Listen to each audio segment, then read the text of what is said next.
Hi, I'm Sarah from The Upcoming. A real pleasure to have you here with us in London. Thank you. Huge congratulations on the film. I mean, even with the first one, I was completely blown away. And I think in this day and age, it's actually quite difficult to create something that feels so new and original. You know, a lot of films in this genre tend to be remakes or sequels or from things that have happened in the past. Were you blown away by the reaction? And I believe you didn't even have in your mind straight away of continuing the story. So how did Yeah, you know where to take it next? it was very surreal.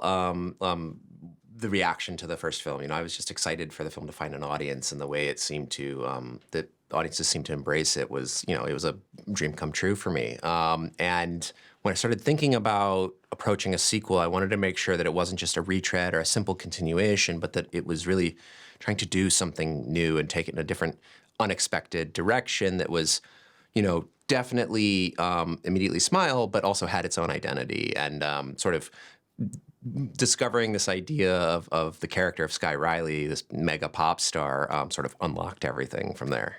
And it does feel so contemporary. I mean, something about the creation of this character, and it sort of all made sense when I was reading that you did loads of research, you know, about the reality of becoming a pop star, particularly someone who perhaps, you know, finds fame a bit too young.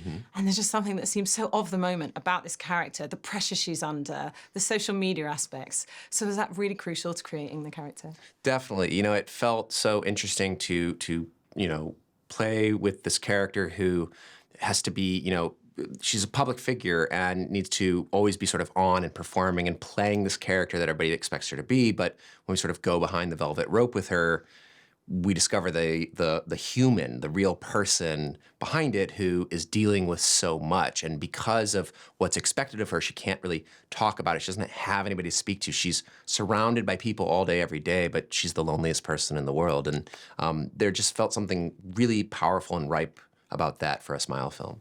And Naomi Scott, I mean, incredibly talented actress, but we've not really seen her in a role like this before. I mean, I was thinking of her in Aladdin. It couldn't be Sure. more than further away. Yeah.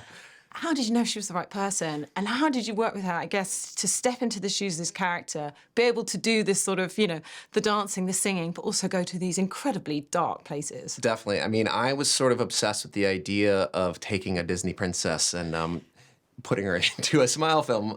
But no, I mean, Naomi is incredible. She's a force of nature. I mean, she's got this amazing X factor. We really believe, you know, that she has the gravitas of like this mega pop star, but then can be so raw and human like immediately after that. And we see her hit rock bottom and she's so compelling. And then of course, yeah, the singing, she sings all the original songs. She performs the choreography. I mean, she just is like, she's unstoppable. And it was so much fun collaborating with her.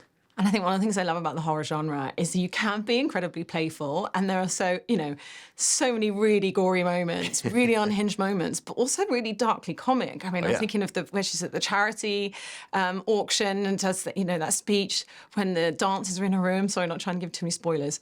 Was that something you really had a lot of fun leaning into? Yeah, you know, I love absurdity in my horror, and I wanted Smile to feel it's very heavy, but it is playful in a way. I think it sort of fits with the overall sort of vibe of the film. And if I can, you know, get people very stressed out, but also like nervously laughing, like that's a lane I love to play in. And just quickly, very finally, you know, in terms of the takeaways, I mean, it is a comment on what our current society can be like, but it doesn't necessarily mean about whether you're famous. Even the regular person can have a dissonance between the person they are on social media and the person they can feel like they're at home. So is there a bit of commentary in there? Yeah, definitely. You know, it's just something I wanted to explore. And of course, I wanted you to be surprised how much you connect with her as a human being. And it's the fact that she's a public figure that explodes it times a million. But it's something I think like emotionally that, you know, I think we can all relate to. And that was the goal. Thank you so much for sharing that with me. Can't wait for everyone else to also be terrified by Smile too. Thanks a Thank lot. you so much.